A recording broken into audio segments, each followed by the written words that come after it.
Greeting viewers, Columbia Global Centers Nairobi warmly welcomes you to the continuation of our Emotional Intelligence series. Emotional intelligence is the ability to recognize, direct, and positively express emotions. A recap of what we have covered in this series through the subtopics is the following. 1. Self-awareness is the ability to understand yourself and to be in tune with your feelings, thoughts, and actions. 2. Self-regulation is the extent to which people influence, modify, or control their own behavior. 3. Stress management is the act of applying various techniques to control stress with the intention of improving daily living. Self-care is taking care of yourself in a wholesome manner so that you can achieve your daily tasks effectively as well as take care of others. 5.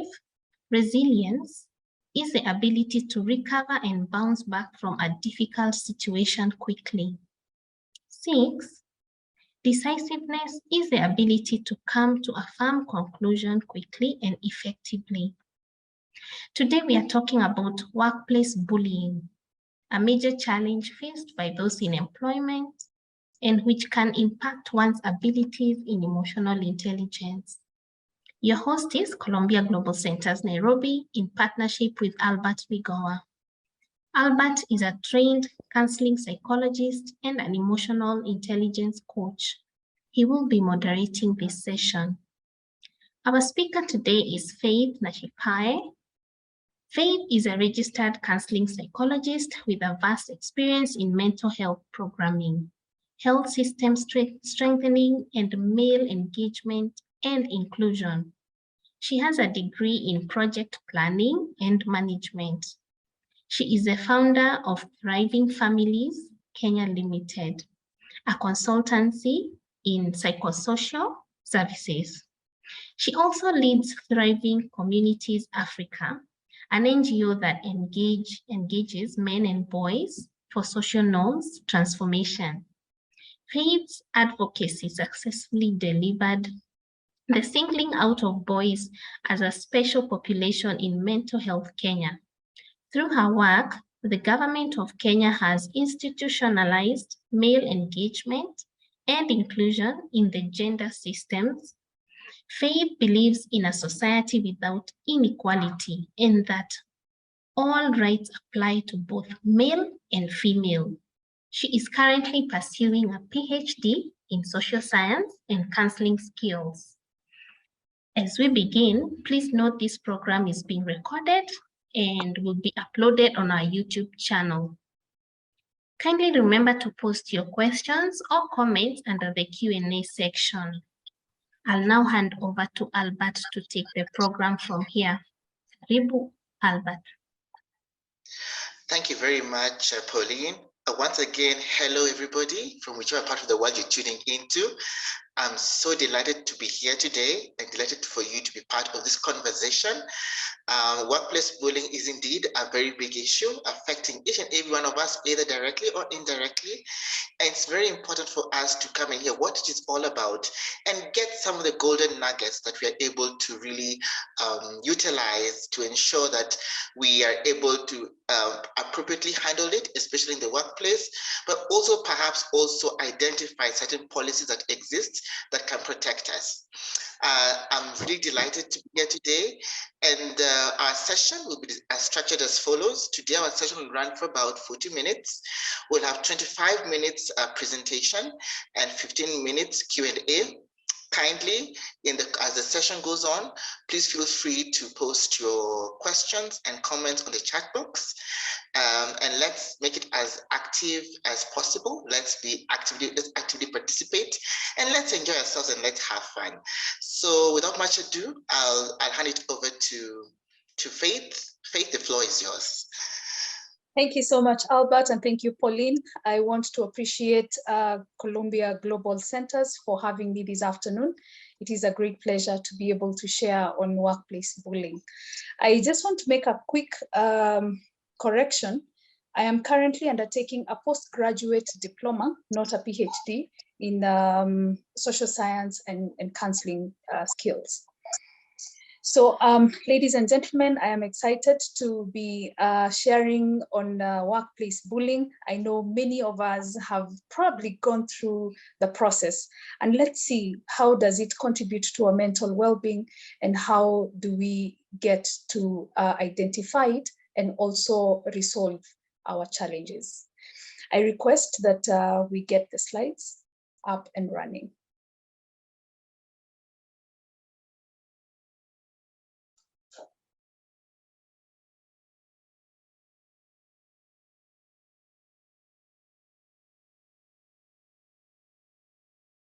Maybe as the slides are coming on, we can be doing a little bit of some chats where we can become a little bit of chat keyboardists, and we contribute to what are your expectations from this particular session. Yes. We can take two main expectations as we get started.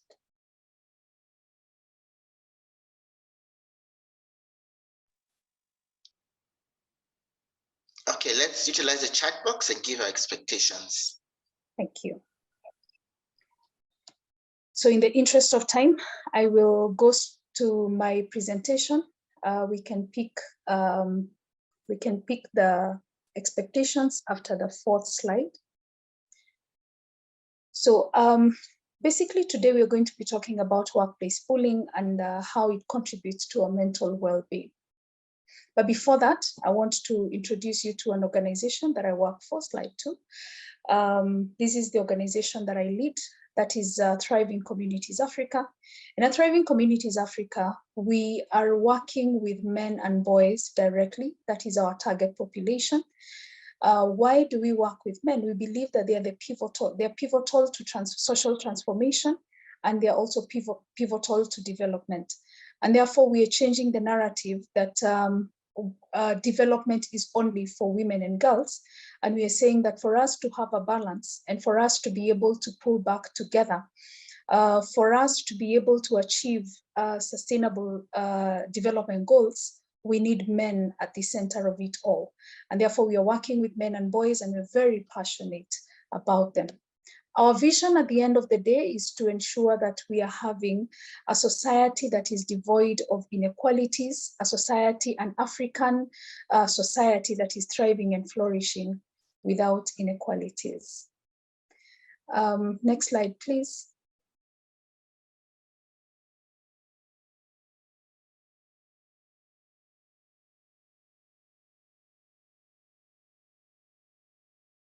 Thank you. Our strategic focus is on men and boys engagement and inclusion.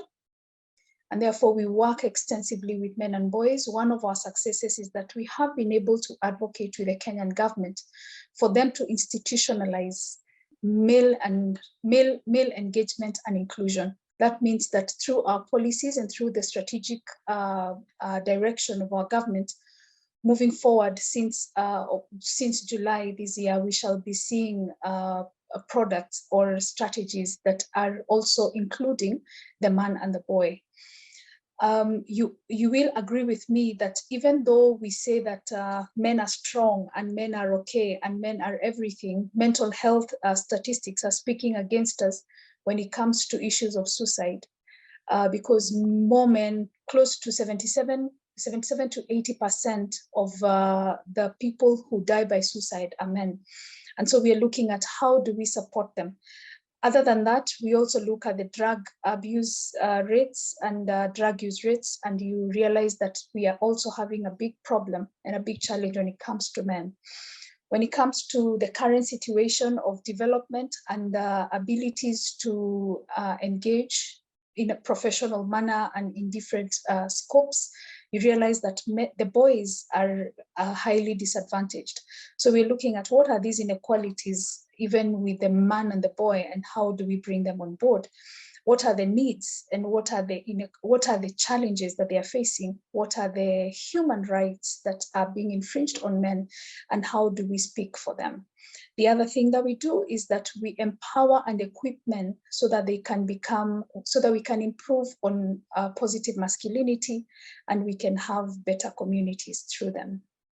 We also work with mental health. A lot of our programs are integrated on mental health, and we have programs at community level. Especially currently, we are having a community strategy on suicide prevention, focusing on men and young men. Then we have shaping future families and communities. This is through the destitutes. We offer services, psychosocial services, and we try to feel, or we try to engage the destitute children in children's homes so that we can address their intangible needs, and you're going to see that later.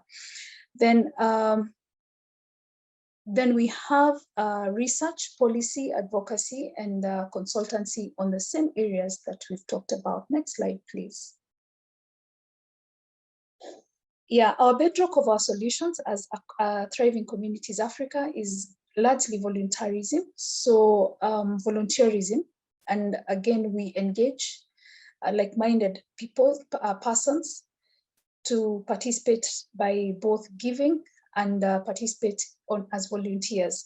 And this is where someone like Albert, if I may use Albert, will decide that for a Friday afternoon, maybe an hour on Friday afternoon or 2 hours, we assign him a children's home, and he goes and he tries to train the children on value systems, on things that they're normally not taught, because we realized that when people go to a children's home, they will take food and they will take clothes and other supplies, but they don't take the intangible, they don't tackle the intangible needs. So those are the things that we try to tackle when we reach out to these children.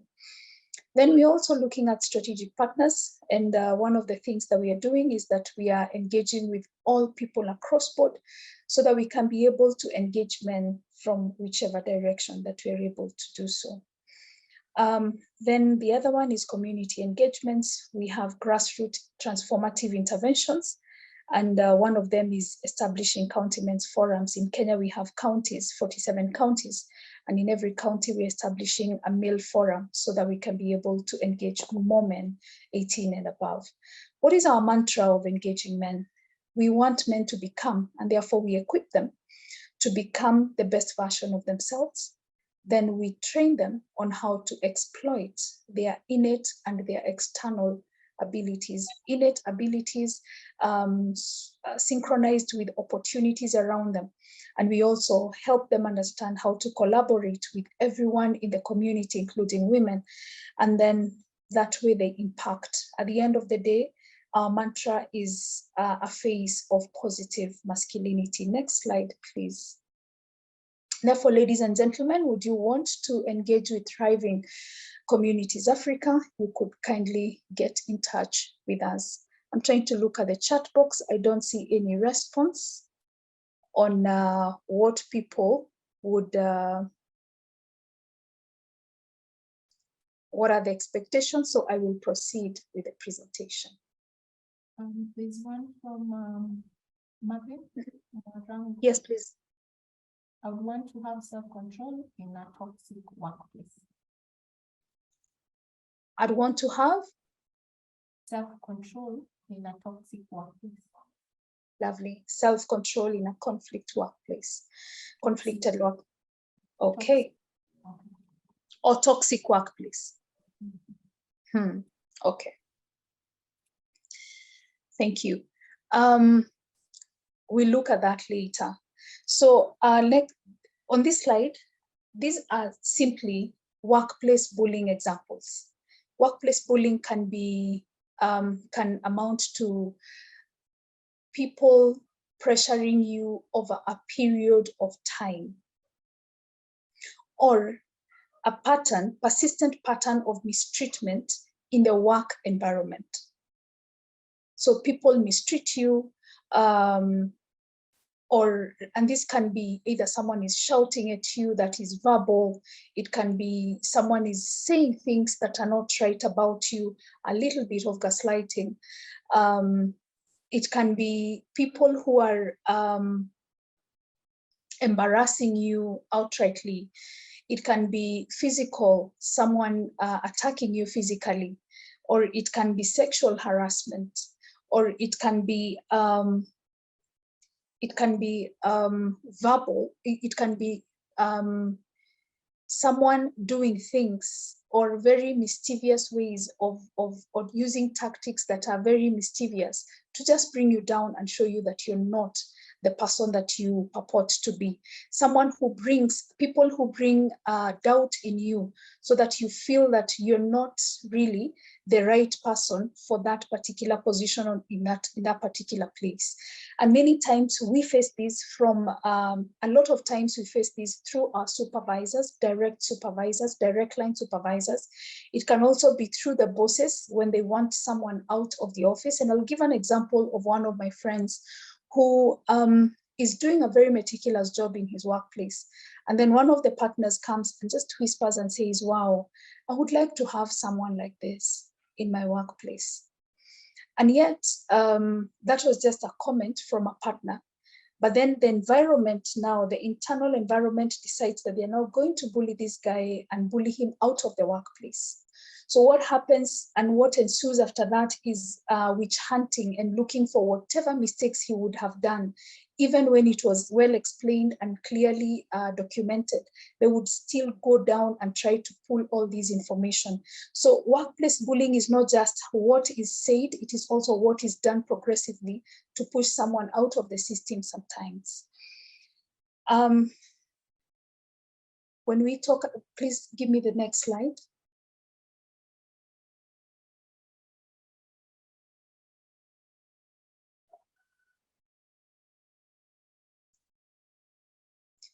When we talk about workplace environment, we're talking about an environment where we work from 8 to 5. That is better part of our days. And therefore, this environment needs to be very neat and very clear. And for us to be able to bring our best to our workplace, we need to be in an enabling environment. But many times our environments are not enabling. Sometimes you're having a boss who looks at a woman and thinks that she's just a sexual object, probably because of the culture that this person has grown in. Or you can also be having female bosses who are also sexually harassing their male subordinates. And that again amounts to bullying in a big way, because many times the man may not be able to say it, and because of his ego, he may not be able to present it, but it comes out as harassment. Just like a young lady who is harassed by the boss and she's not able to echo her challenges. But the secret to bullying is actually having to speak about your challenges. I want to ask us, and maybe we can do this very quickly. I like interactive sessions, and therefore I would like us to pick on the first point on the workplace environment and ask us, when we talk about policies, because yes, the first place to look at is our policies in the workplace. Could you kindly post one policy that protects workers from bullying? One policy that protects workers from bullying.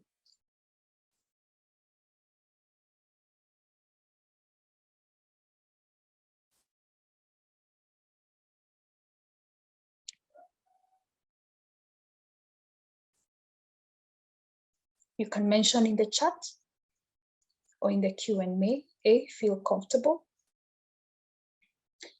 Where you work, what is this one policy that protects you from workplace bullying?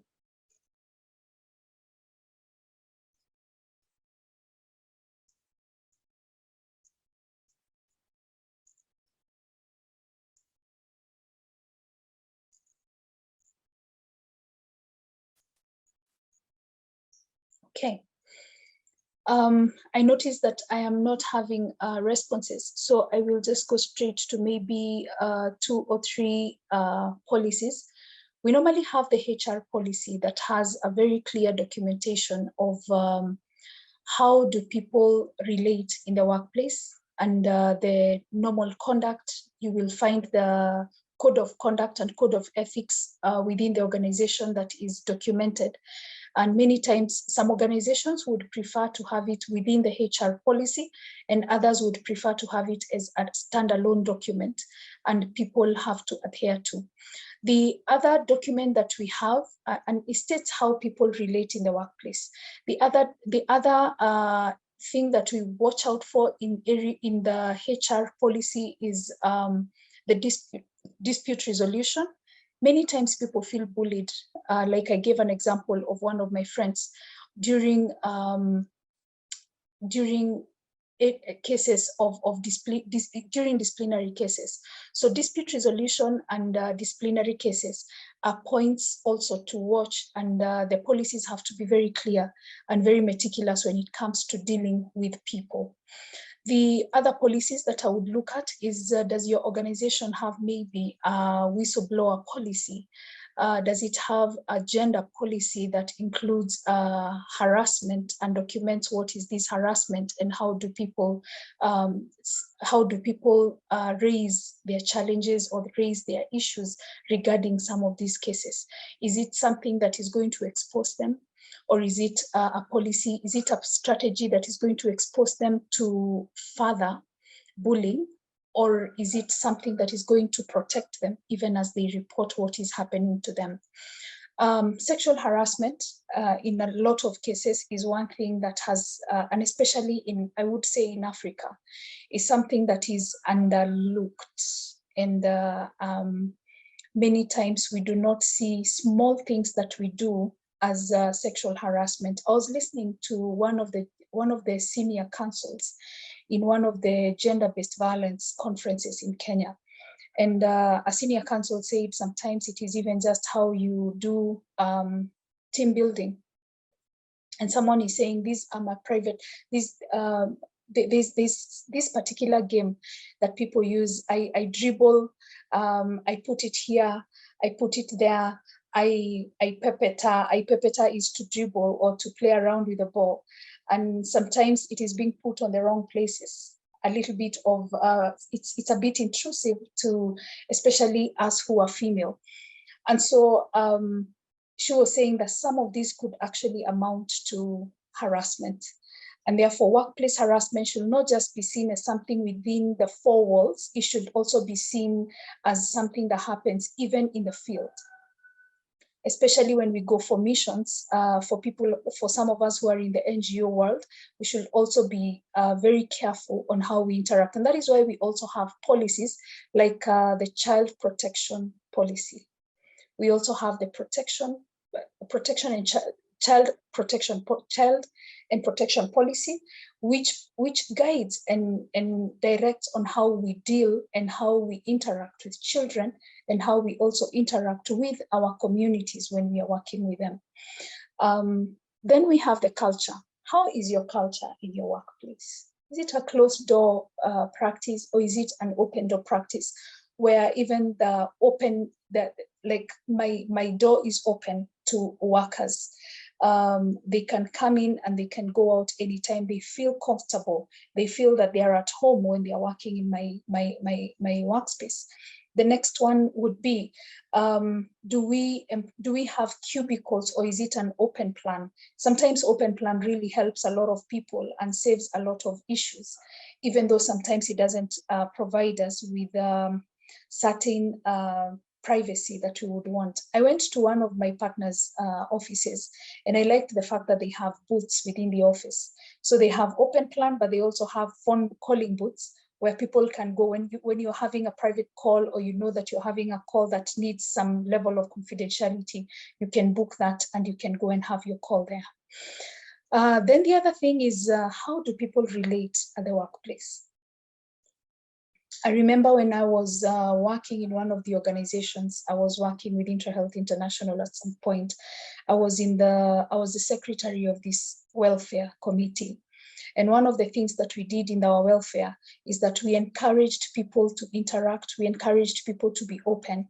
We encouraged people to be caring for one another. And sometimes I would walk to people's desks and just find out how they are doing. And many times when we do not have this, we realize that someone is sinking in some kind of challenges. And when I also faced bullying at some point with another organization, I was able to talk to my colleagues and tell them, hey, this is what is happening. And they were able to tell me, yeah, Faith, you're being bullied and this is going to challenge you. And yes, it did in a big way. So we are also victims of bullying in one way or another because of the environment that we work in. Next slide, please. What are the effects of bullying? Number one is a high rate of workforce turnover. I am an employer and I would want to maintain my workers. Many times, and especially during COVID, we have lost a lot of very good workers who've worked with organizations, very loyal people. And so for us, we are looking at how do we maintain our workers? And if our workplace is full of bullying, you don't expect us to have to retain our workers. So for us to have workers retention, then we must have a workplace that is free, that is free of bullying. Then we have demoralized workers. When someone is like witch hunting you on a daily basis, when someone is trying to look for your wrongs every other time, you feel demoralized. You actually wake up and you wonder, will I still go back to that office and face the same boss? It's really demoralizing. The other thing that people fall into is depression, because you sustain stress for too long until you end up becoming depressed. And this now can become a whole psychological challenge or mental challenge, depending on your levels of, on your way of management and your resilience levels, because I have seen that you have tackled stress management and resilience levels and resilience in the past. Then we also have low productivity. Ultimately, when someone is depressed, you don't expect them to really be as productive as expected. And therefore, mental health, again, interferes with someone's productivity in the workplace. Next slide, please. Where does the solution lie? Our solution is individual and our solution is corporate. When I say individual because you need to have your way of self-care, as you have been taught before. You also need to understand your levels of what are your breaking points when it comes to stress management, because some of these bullying cases can become extremely stressful. You also need to understand your patterns. And someone said that one of my expectations is to understand how to control myself in a toxic environment. And in this case, you need to understand your patterns and know if this happens, this is how I react.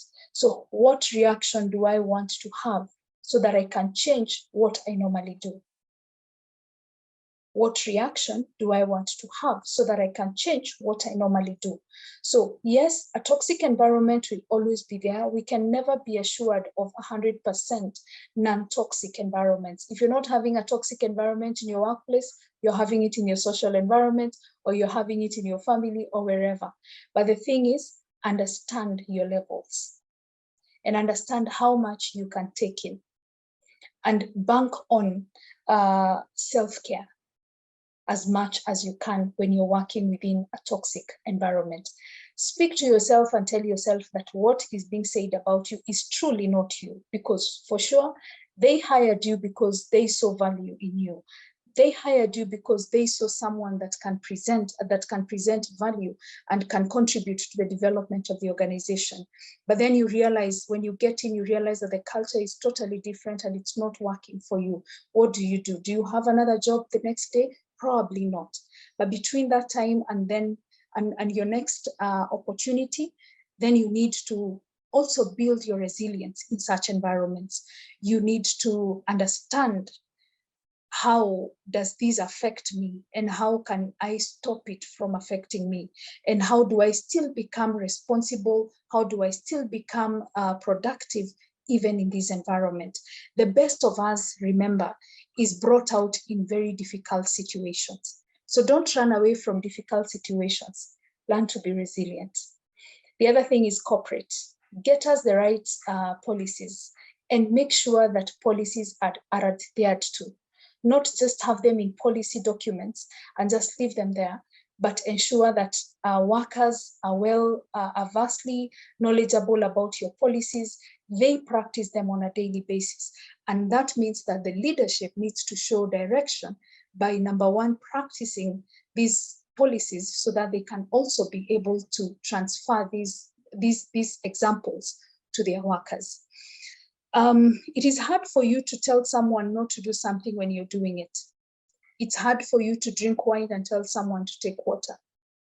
And that is why when it comes to corporate responsibility, a lot lies on the leadership of the organization.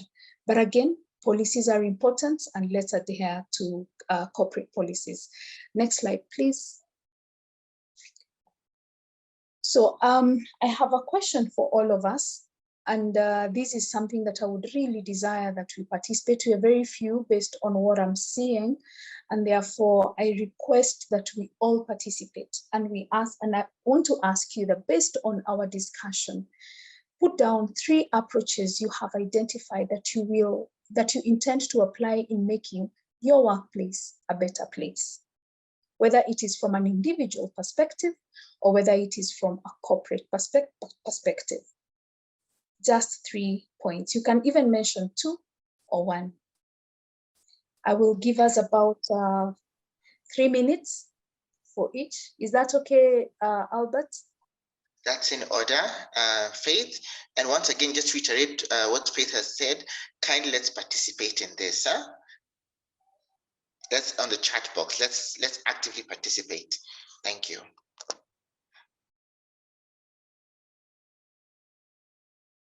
In case anyone wants to talk, let me know so that we give them the rights. Is Julie speaking? Yes, someone is trying to say something. Yeah, it's me. I'm saying in case anyone wants to talk rather than write, we can still... That's okay. Yes. Oh yeah.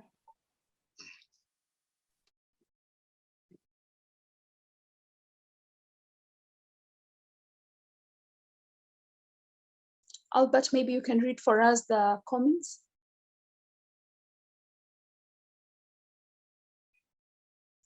Or maybe we can also tweak this question and ask how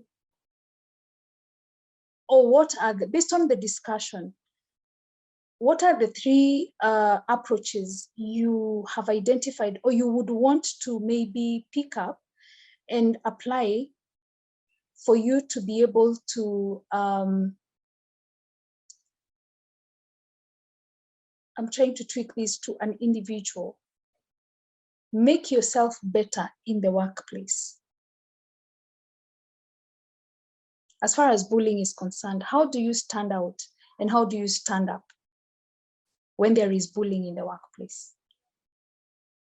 How do you stand out and how do you stand up when there is bullying in the workplace?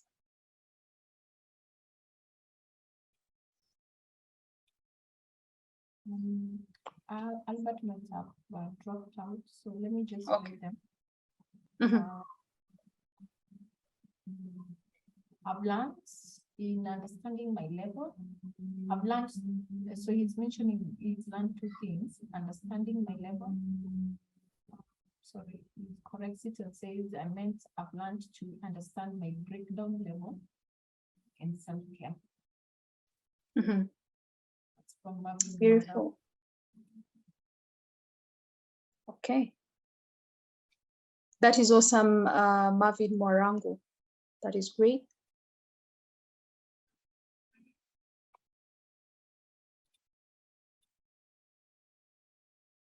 Okay.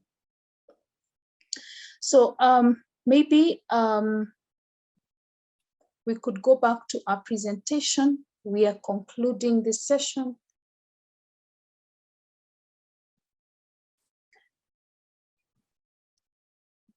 I hope you can see my screen. Yes, I can see your screen. And I would like to request the participants that even if you're not going to post it on the wall, just write it somewhere and pick at least 2 or 3 things that you intend to do to maybe be able to apply at your workplace for a better workplace and even for a better self that is you. The last slide, please. In conclusion, it is not what you accomplish that keeps our work relationships loyal. It is how we make people feel that keeps them loyal to our workplace. Therefore, it is very critical that we stop workplace bullying. Thank you very much. Asante sana. And I am open to any questions. Yeah. So any question, comments?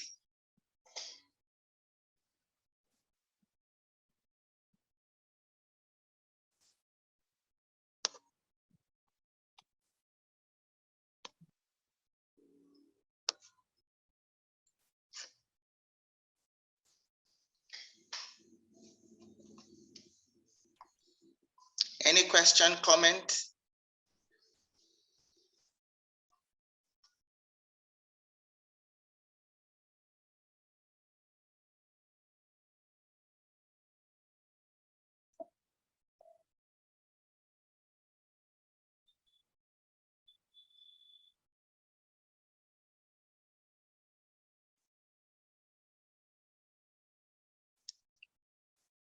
Or any word anyone would like to share?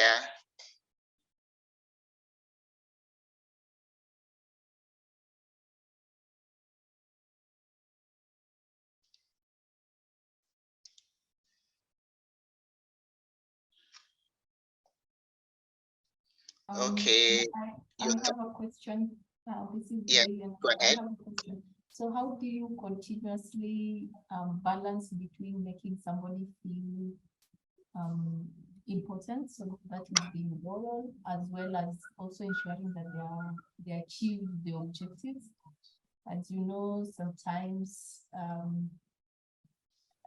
businesses and organizations are objective driven. So it sometimes eliminates the options of emotionality. How do you balance the two so that then you have goals accomplished and everyone is feeling important? Okay. Maybe Faith, I can ask another, you can answer both of them. Mm-hmm. Faith, how would one handle mansplaining in the workplace? Mm-hmm. Yes, especially when you look at it in terms of boardroom politics. How would one handle that? And number 2, how best would one handle issues around harassment in the workplace?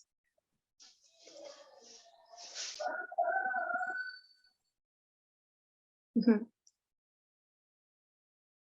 So I'll start with balancing emotions and objectivity. Many times when we present ourselves to work, we go to work with the realities of what is our objective when we are applying for the job. And one of the key objectives is to put food on the table.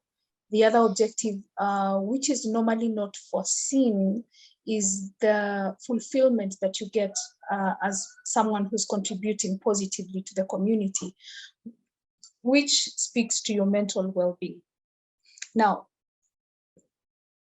when it comes to emotions, we need to understand our emotions and understand when and how to play out with our emotions in our workplace. It is not always that you present your emotions in the workplace. There are times that, yes, the environment will be totally unfair to you. And I always say it is always okay if you can just step aside, cool off, and then come back. And stepping aside can be you take a walk. You just excuse yourself, take a walk, and by the time you're coming back, you have cooled down and you're able to look at things objectively. And especially when you step aside, you're able to see things from a 3D dimension as opposed to just linear dimension, where you're not just looking at the issue from your own perspective. And that way you stop looking at things from your own perspective and you stop putting your feelings into it. But instead, when you start looking at it from a 3D or an aerial view, you start looking at different aspects of what is this, what happened, how did it happen, how is it affecting this, how is it affecting me, how is it affecting my job, from from a broad perspective, how is it affecting my job? Then you seek to be objective in the process. I always say don't argue, because when two people are arguing, you cannot be able to tell who the fool is. So it is important that you don't bring an argument. Instead, be the wise one. And sometimes silence would mean wisdom, but other times silence is not wisdom. Silence is oppression. So look for the right structures that are set for you to seek for clarification and also for resolution of the challenges that you're facing. Mudsliding in the boardroom. This is a common thing. But then I always say, when people are saying whatever they're saying it, yes, to implicate or to bring you down or to show you some things or just in a malicious way. But then what are you producing on the other hand? If your work and if what brings you to that office is speaking for you clearly, at the end of the day, it will speak louder than what is being said about you. So sometimes it's good to listen, to give naysayers some cold, just give them a block and do what you have to do. But again, if there is a way that you can seek for resolution of these things, please do it. Then the other thing is handling harassment. Harassment is harassment. And sometimes call it out as it is. Just say, no, you are harassing me. And if it is not working, then seek for your supervisor's guidance and document it very well and say what is happening, so that at least as the system looks at what is happening with you, they're able to see that, yes, this was documented, but it was not resolved. And then the questions now will be, why was it not resolved? If it is too much, exit is also an option. You don't have to stick in a place that is just too hot for you. Sometimes it could be a way of getting you out of the system and helping you to see other opportunities. I see as though we are having more questions.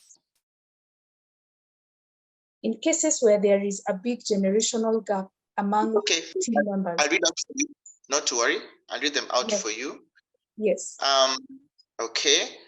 Number one, what do you do if your boss or supervisor is the bully? Mm-hmm.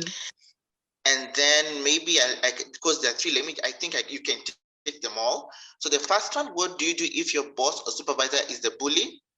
Number two, in cases where there's a big generational gap among team members and the elements of bullying, how does one address this? And three, a scenario whereby in the workplace where bullying occurs in forms of jokes and the perpetrators end up overreacting when you respond. How do you manage this? Okay, real issues there. When your boss is your bully, I want to believe that when you come out assertive, you're not rude.